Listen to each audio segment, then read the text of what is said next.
Now, earlier this week, I interviewed a very powerful woman. I won't give it away when it comes to brain gain, when it comes to developing our human capital in this country and on this continent. I can't think of a better person who has done more for our development. So I'll just throw that interview right there so you take a look at it. And don't forget to comment, like, and share the content with your friends so they will be inspired as well. Let's take a look. Welcome back. It's Breakfast Daily on Citi TV. Thank you so much for staying with us. Now, our personality today is going to help us appreciate the value of brain gain. She was born and raised outside Ghana 10 years ago. She came back to Ghana to help Ghanaian businesses grow and help individuals also grow within their profession. I'm talking about Irene Asare, the CEO of Carving Clay. Throughout the conversation with her, if you have any questions, let us know with the hashtag Breakfast Daily and the WhatsApp line 0550-585832. If you're outside Ghana, you can use the country code +233 and we will get your messages. Good morning, Irene. Good morning, Dzifa. How are you? I am great, and it's fantastic to be here. Thank you so much for being with us. Oh, thank you very much. Tell us a bit about yourself. Who is Irene? Sorry. Who is Irene? A big question for this morning, but I would just sort of describe myself as a very determined woman who likes to problem solve and to go to places where others don't want to go or are not deemed to go. I feel like I just like to, I wouldn't say I'm a rule breaker, but I like to be different. I like to set the pace. I like to be creative. I think also I'm a mother, a mother of 3 strong boys. Wow. And you look good. Like, thank you. With you, no one will know you had that's great. That's great. I'm a wife. I'm dedicated. I'm a family person, but I'm really, I guess, ambitious. I want to make an impact. I want to do something different for people. I'm all about people's growth, people's development. So I think that's how I would describe myself. At what point in your life did you realize that you were so passionate about the growth of people? I think I've always been good at relating to people and talking to people. And I think after a while, I felt like, actually, this is something I could do as a profession. I started to feel like, actually, I'm good at this. So I should continue doing this. I think for me, what's important, just having conversations with people, giving them advice, giving them support, and people taking it on and listening intensely. And that was great advice that you gave, or finding a solution. I think it gave me a lot more confidence that I could help people. And I just love to see people grow. I love to see people develop. How was life like in the UK as a child to Ghanaian immigrant parents? Oh, I had a fantastic upbringing, I have to say. I had a great childhood. I mean, my mum and dad did an amazing job with us, with my sister and my 2 brothers. So but what was interesting about the UK is there was always something slightly different. You know, having parents that are Ghanaian, you know, we spoke a different language at home, and then you had to kind of, when you go out of the house, you kind of speak English, or your mum speaking Tree with you, and then, you know, flipping to a different language outside. You could always sense there was a difference. I had lots of aunties and uncles who were obviously family friends, you know. And your friends would be like, you have a lot of aunties. I'm telling you, a lot. And then, to be honest, I didn't even notice that they really weren't my real family. But I think it was lovely. I mean, we had lots of Ghanaian food, the culture. My dad was very, very strong on the Ashanti culture, for example. So we always were very familiar with that side. But equally, he was really open-minded. My parents were open-minded. We had a lot of discipline, but we had freedom as well. So I felt like it was a great balance and an ability to connect with my culture. Wow. Yeah. When was your first time back to Ghana, and how was that like for you? I came back to Ghana for the first time when I was 18. 18? 18, so I was a proper British girl. that landed in Accra. And we didn't have Jakarta International Airport that we have I'm now. telling you, I remember Dzifa very clearly. I was like, I'm not going to eat for a month. I'm probably going to be in a village environment. What did you think of Ghana and Africa? My goodness, lots and lots of black people, you know, very backward. Tarzan. I'm telling you, and it's amazing, isn't it? That's the first thought that you have. But I was still very intrigued and I wanted to go. So my mum brought me, and I have to say, clearly I'm here now. I was amazed, and I felt I fit in. Yeah. I think that was the first sense that I had. I felt like I breathe the air and I fit in, and this is home and this is me. And I had a very romantic view, and I had a great time. I mean, back then we used to party. Really? We still do. So, you know, going out there and partying and meeting. Did you tour in Ghana? We did Glenn's Miracle Mirage, you know, those back then we had all of those, a bus stop, you know, all of that. It was fantastic. It really, really was fantastic. How long were you around? When I used to come, it was holidays, so 3 weeks, 4 weeks, and then we would leave, and then the depression would set in when we got back. Why? Because I think that, you know, there was so much freedom. You felt like you were meeting your own, you were relating, you were having so much fun, you were exploring. We would go from Accra to Kumasi to Cape Coast to other parts of Ghana. You're free, you're on holiday, you know, and then you come back and you've got to go back to work, study, you know, get serious. The weather. But what did that journey teach you about your identity? Because we just had Year of Return last year, and a lot of African Americans, you know, Black British people who came here were like, for the first time ever, I felt like a human being. Yeah. I think the identity issue for me has been long ongoing. So from very young, you can definitely see that when you grow up in the UK, you're different. Back then, when I was growing up, there were not many Ghanaians in the system, if you like, around. So I grew up with lots of West Indians, Nigerians, and obviously English people. So you could sense that your background was different. I still felt comfortable in the UK, but I knew in the back of my mind something was missing. So I think the whole journey of me being here where I am today was probably quite purposeful on my part, because I felt that eventually, I didn't know how, I would probably end up in Ghana. So I felt a strong connection, and I think over the years the ability to give back in some way, and I don't mean it condescendingly, but my skill, my expertise, my knowledge, to be able to give that to the country that I sort of call as home was really important to me. So I think the UK has certainly shaped me, and I'm eternally grateful, and I love being, you know, the British here for sure. I think it's definitely shaped me, but I appreciate the role it's played in my journey to date. Yeah. So let's fast forward to 10 years ago, when you decided that you were going to come invest your skill, your talent into Ghana. Yeah. How was that decision like? That was really interesting.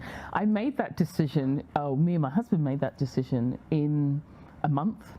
Really? And was it that easy? And in 2 months we were here. Wow. And I think it was because we'd been starting to talk about, let's explore, you know, the opportunity to go back home. But we agreed on a few things. We said that we would move only for the right opportunity. I didn't want to dent my career, like you said, top of my game at that point. I wanted to make sure I moved with the right organization, the right company. So that opportunity came along. I joined Vodafone Ghana, and I came over. And if I thought long and hard about it, maybe I wouldn't be here. Why? Because I think that I would talk myself out of it. Already, I remember it very, very well, Dzifa. It was a March, it was cold, it was snowing. I remember it vividly. And I remember telling a few friends, because I didn't want to tell too many people because he wasn't quite sure. And, you know, a few friends said, oh, great. A few friends said, what are you doing? Do you know what you're doing? Through a midlife crisis, I'm telling you, you know, some friends said, oh, you'll be back in 6 months. So I felt like I had the UK, I guess, at the back of my mind. But we were very open-minded. And honestly, we didn't really know what we were coming into or what we would experience, because my husband also hadn't worked in Ghana. So we were both experiencing this for the first time. And we've had a great experience. How was the first couple of months like? I mean, your kids are in a new environment. You were in a new office, a different country, even though you see it at home. How was that like that for was you? Really interesting. I'll tell you a little story. My youngest at the time was just 1.5. We landed, and then he started throwing up. Wow. We were like, And then he got food poisoning on the flight. Oh gosh. And we then were rushing. It was surreal. And I think at that moment, a couple of days after, we were like, what are we doing? You know, that was reality kind of. You know, that was a big reality check. And then I think going into the office, I was like, you know, I had this romantic view. Remember, I was saying, I'm telling you, I was like, I'm Superwoman. I'm going to sort everything out.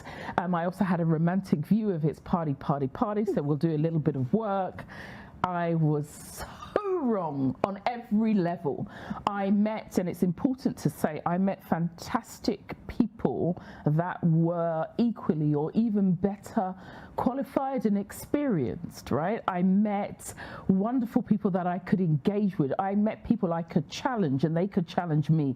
So I think, you know, of course I came in to do a major job and I got a lot of support.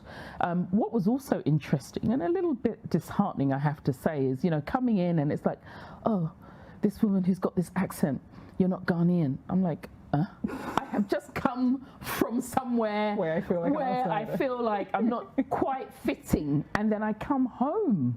That was tough. I think for about 6 months I was like, 6 months. Comments, you know, comments were made, you don't fit in, you're not one of us, you're not. And I think, to be fair, I think lots of people felt we were not going to stay anyway. And we probably came with our two known selves. So, you know, we had to blend, we had to fit in, we had to find our way. But what's interesting, after about 6 months, I said, you know what? It's not my problem. I'm absolutely Ghanaian. It's not about where I was born, it's who I am. And so I'm a passport holder, I'm Ghanaian, my parents are, and so on, and I'm proud, and that's my attitude. How do we handle that? Because not everyone will be as strong as you are. There are people who would just leave because they feel unwanted. So from the side of us locals, maybe we don't relate to the diaspora people when they come with their big English, but how do we empathize with them, and how do you guys also empathize with us? Let me take back my Superwoman perception and really meet people where they are. I think you're right. I think it's a two-way street. It's a two-way relationship. I think I would say, speaking on behalf of some of the diasporas, is we mean well, we want to do good, we've got a lot of experience and exposure that we can absolutely offer and we can bring.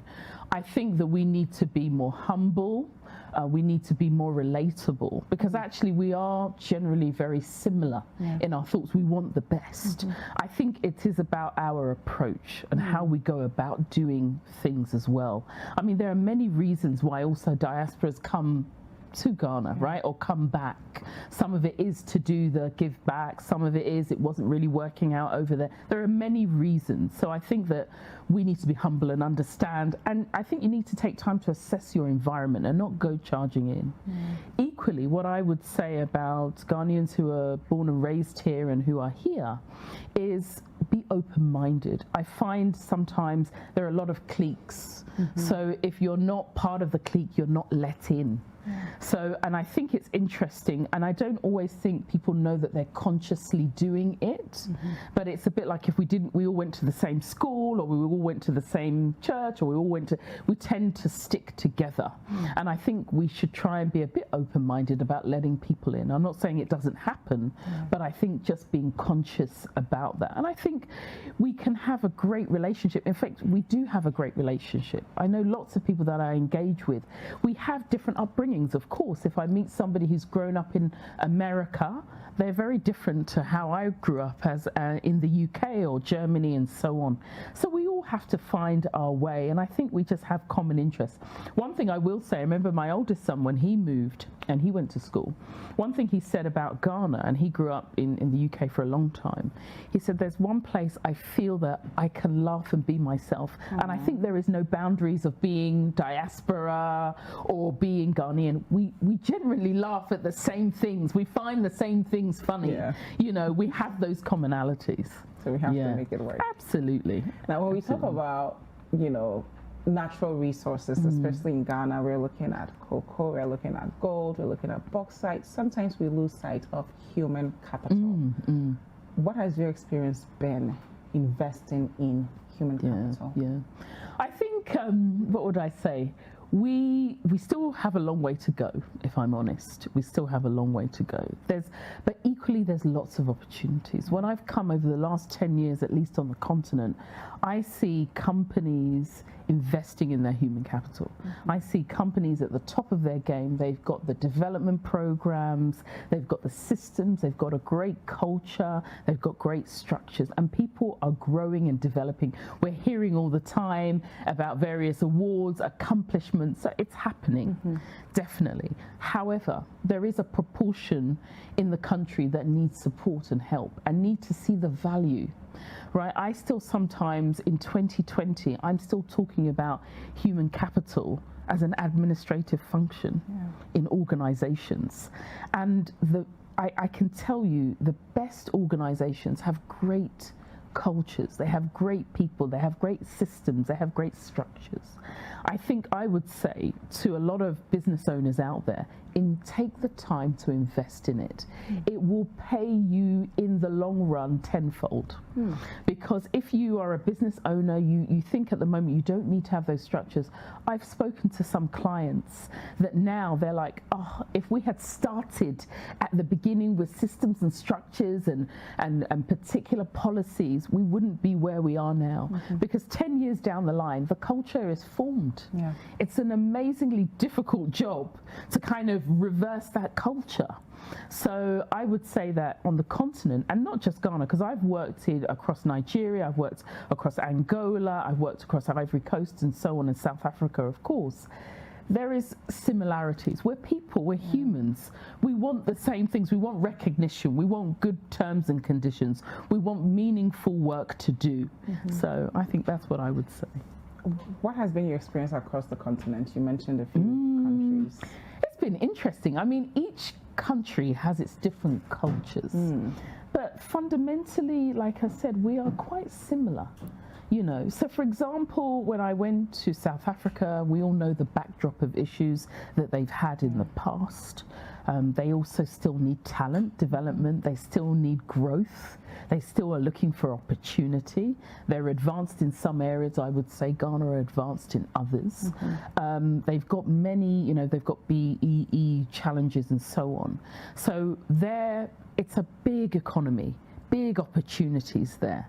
Where if you compare when I've worked in Nigeria, definitely go-getting, determined spirit, you know, go. And there is so much competition. So everybody's working, how can I stand out amongst the crowd? So there is a lot of attention and activity, but equally there are some areas for growth and development. When I look at Ghana, we all know our country here and what we need to do and take it to the next level. But in each of the countries that I've worked in, I've met amazing talent.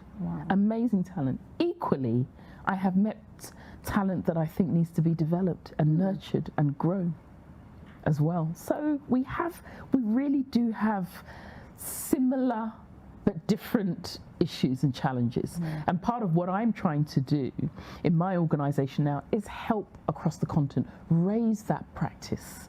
Because like I said, I'm still surprised when I go into certain organizations, we don't have that basic level of HR practice.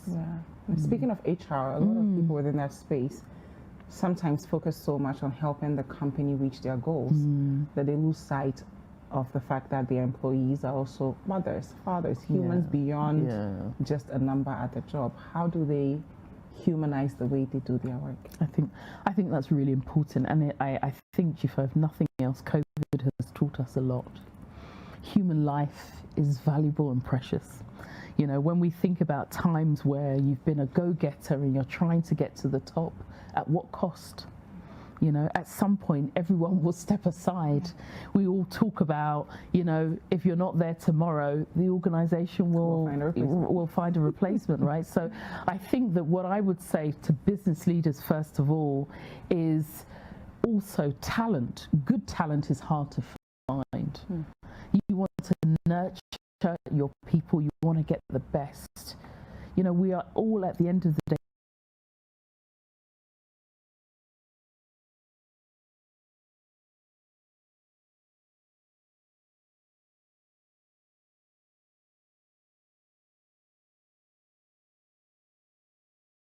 everything. You also can't do that.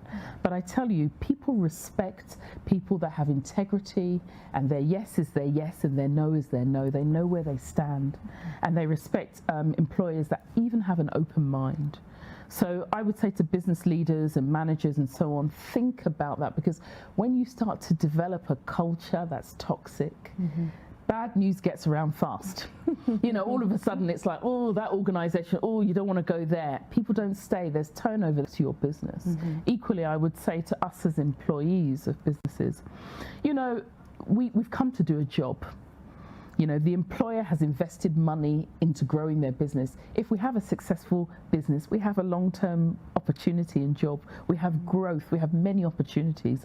Let us make the most of it, particularly now in our environment. We really don't know what's going to happen in our future. Yeah.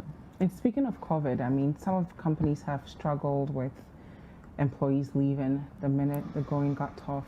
Yeah. Companies flat out laying people off without handling it with a bit more emotional intelligence. What lessons can we learn from what we've been through this year? Yeah. I think there's going to be books upon books. There's so much information out there. I think that it's been tough for everyone. You know, business leaders, managers have had to make tough decisions, and I think most organizations took their time, hopefully, to make those decisions. But when you see that your business isn't thriving because you've been locked down for a couple of weeks and then people are not going out for a couple of months, you have to make some tough decisions. It really is about the way in which you communicate, Dzifa, with your employees. I mean, if you're going to go in there and just lay people off, but communicate, business isn't doing well, you can see business isn't doing well. If things improve, we'll certainly call you back, and we need to make some challenges. We need to survive. It's about survival. Because we all can see it. I think what is important, go through a process of due care. The last thing we want in COVID is the Labour courts, the Labour Commission, having more issues that could be avoided. So I think that's one thing I would say to employees. Please don't take it personal. It really is a tough decision. I'm a business owner making these calls. You do have sleepless nights. You do worry about staff. You do worry about livelihood. We are very, very cognizant of the fact that we create livelihoods for people. So I think as employees, I know it's difficult, but right now is a time to think about upskilling. What is it you can take in any difficult situation? I truly believe you can take something from it. And what will you take from it? Is this the time to say, actually, this is the time for me to kind of upskill? This is the time for me to learn more. This is the time for me maybe to go study for a while. This is the time for me to spend more time with my family. I mean, for me, for example, I've got to know my boys much more than I ever knew, and I thought we knew each other. You know, spending that quality time you can't take back. So there's a silver lining somewhere. Equally, I know the challenges that individuals will have. Irene, I'm at home, I've got nothing to do, I don't know when my next opportunity will come. Nobody can predict the future. What is important is to continue to have the right mindset so that new opportunity comes back, you're ready for it, and you can embrace it. Speaking of new opportunities, you decided to become an entrepreneur. I did. During a pandemic. I know. I don't know what informed that. I'm telling you, how strange, right? I sat down, I thought about it the other day, and I thought, my goodness, what am I doing?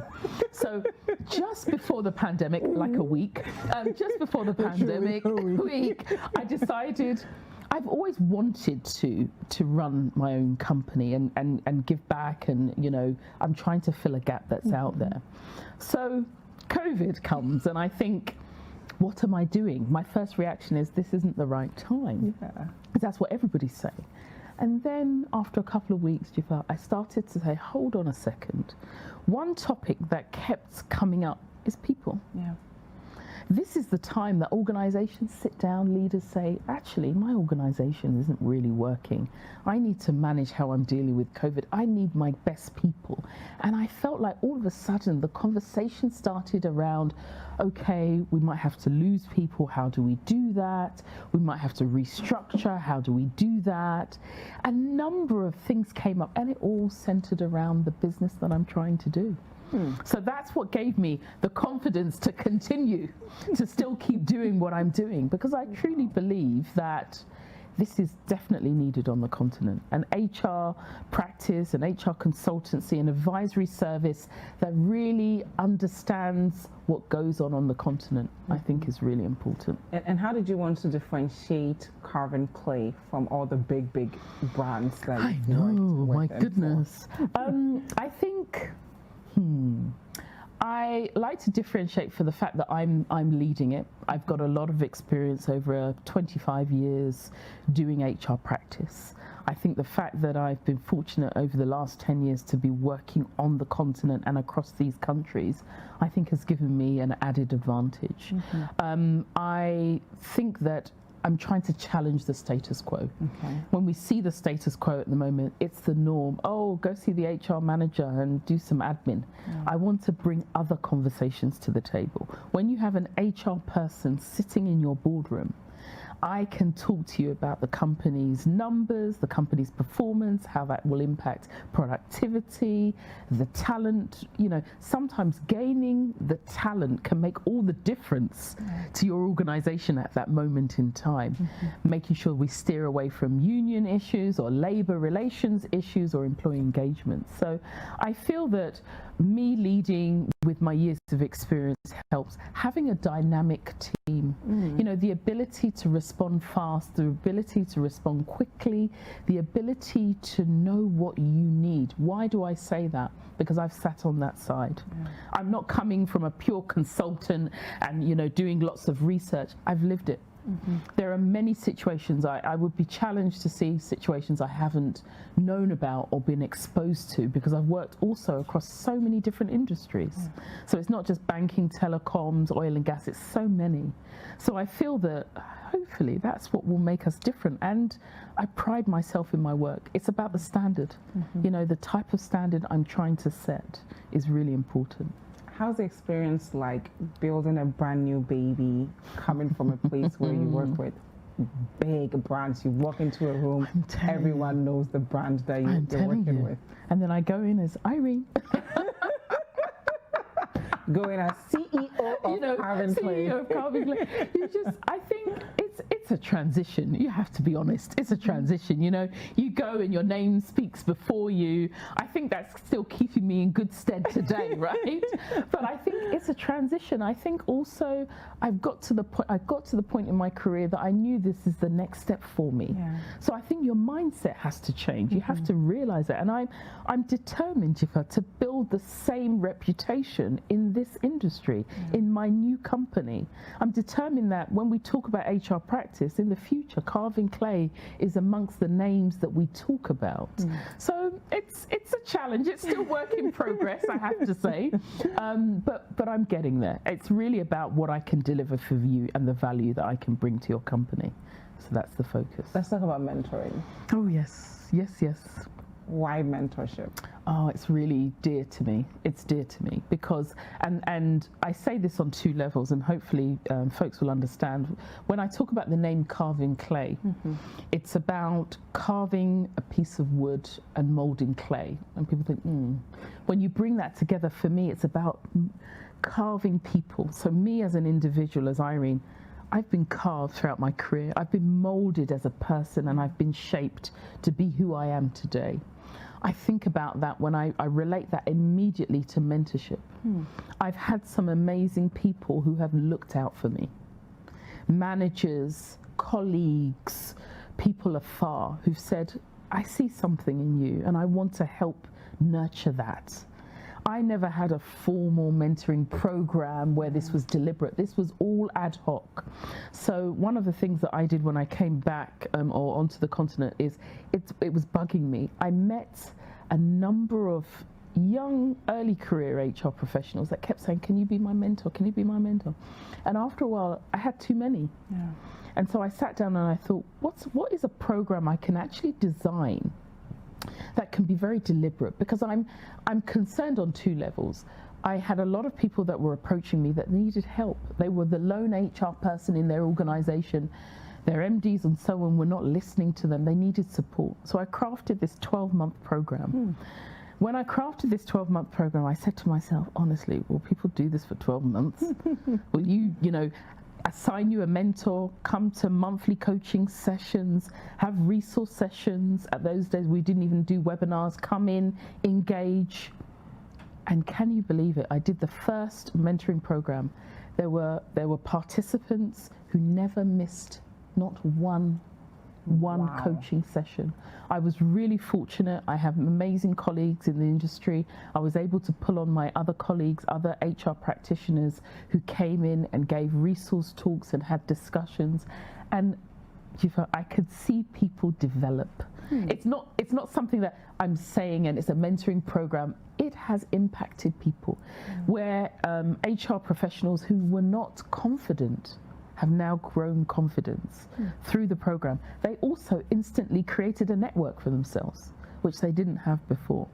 So it's really about impact. You know, it makes a difference when you take time to invest in people. It really does. And how important is it to pay it forward? Because I think as people, we're always focusing on what can I get, how far can I get, without pausing to say, how can I pay this forward? I think a lot of our mentors have exactly that mindset, because their view of the world is somebody did this for me in my career, so I'm going to do it for them. And I hope that we give the impression, at least for our mentees, that they will do it for their people. I would say it's really important. You know, we all needed a helping hand, and sometimes that's the difference in believing in yourself. You need sometimes someone to say, you're okay. Don't worry. You've had a bit. Fine. You've had a little bit of a wobble. Yeah. You can get back a little bit. You didn't fall yet. Absolutely. You can, because that's part of our stories. Yeah. I mean, I cannot sit in front of you today and tell you I haven't had a few of those. Oh, share them with us, girl, because people are watching. We don't want people to quit their jobs overnight. Oh my goodness. So for people who may be looking at walking away from their jobs to start their own thing, I know you said a week before coronavirus, but what goes into the preparation? Because I think your first few months when that salary isn't coming in and this startup is just bleeding you dry, you eat a humble pie. I'm telling you. And I think I have to be honest, you know, you do have those moments and they are frequent and they still come. They still come. I think that what I would say is, for someone who's at the point where you're not quite sure what you need to do next and you want to quit, I think never make a decision in the harshest of the, you know, when you're in the heat, because you think, yes, this is what I'm going to do. But in reality, you need to take time, step back. So what role have you played? The self-reflection is so important, because sometimes we often think it's them, it's the company, it's this. What role have you played in that? Do your homework. So before I stepped in to my company, I did some homework, some research, some business analysis. You have to do those boring, mundane things. You have to do some various projections to see if it's going to work for you. Aside that, you need to stop and think, why am I moving now? Is it a natural progression, or is it my company is this and I don't like them and they don't understand me and I don't like my manager? Think about the role that you play in that. Is there an opportunity to learn from this difficult period that you're having, or that period? So I think it's important to say, what's the business that you're going to do? Do you think it's going to be viable or not? We never know if it's going to be, but you must do research to back up. And then think about where you are now. Are you being hasty? Do you need to kind of step back a moment? I mean, when I think about myself, I've had many of those moments where I thought, I want a new job, or I want a new opportunity, or it's not working out. these sometimes are moments in our lives that stop and make us think about things differently. Yeah. They make you stop and think, actually, Irene, this is a hard project that isn't giving me the success that I thought I would get. What do you learn from that? What do you take from that? We're not perfect people. We make mistakes. Things happen. But my thing is, what do you learn so that it can help you grow?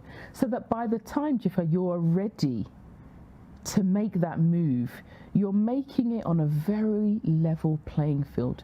You're not doing it harshly. I equally understand sometimes circumstances happen and you've got to react quickly.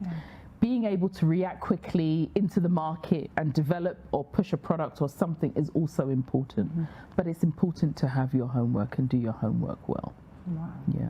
Now, in under 1 year, you've been able to launch your first magazine just recently. I know. How was that like? It's beautiful. I tell you, I sit there. Oh my God. Very informative. Oh, thank you. Human Capital Magazine Africa has again something that's been on my mind for a while.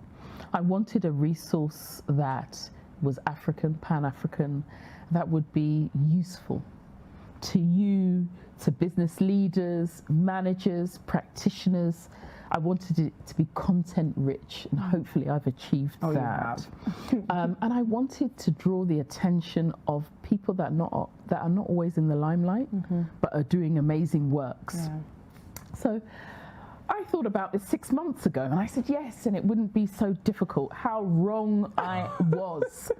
How, you know, getting the articles in, the right articles, the right kind of writing, making it interesting, the right kind of information, you know, getting the interviews, putting it all together, making it look and feel was a challenge. My goodness.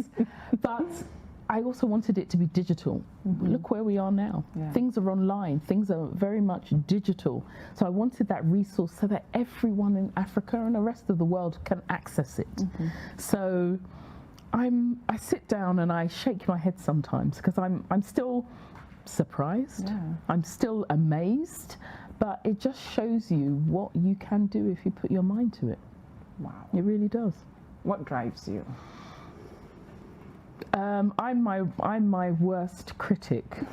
So a good thing or a bad thing? I'm still trying to figure that one out. I'm my biggest critic. Me drives me, which is sometimes a challenge because I'm not in competition with anybody else. So I think honestly, when I look back, humble beginnings. You know, growing up in the UK, my parents didn't have lots, but they had a loving family and environment. And I wanted, they ingrained in us hard work. They ingrained in us honesty, integrity, speaking up for yourself. And I think that has what has driven me. Just trying to be the best, trying to do well, the best that I can do, trying to be different. And creative and innovation is really what drives me, honestly. What's next for Calvin Craig? Oh, growth. What's next for Calvin? I think we want to always be at the forefront of innovation. So Digital Magazine is a product. Of course, our core is advising and providing culture change.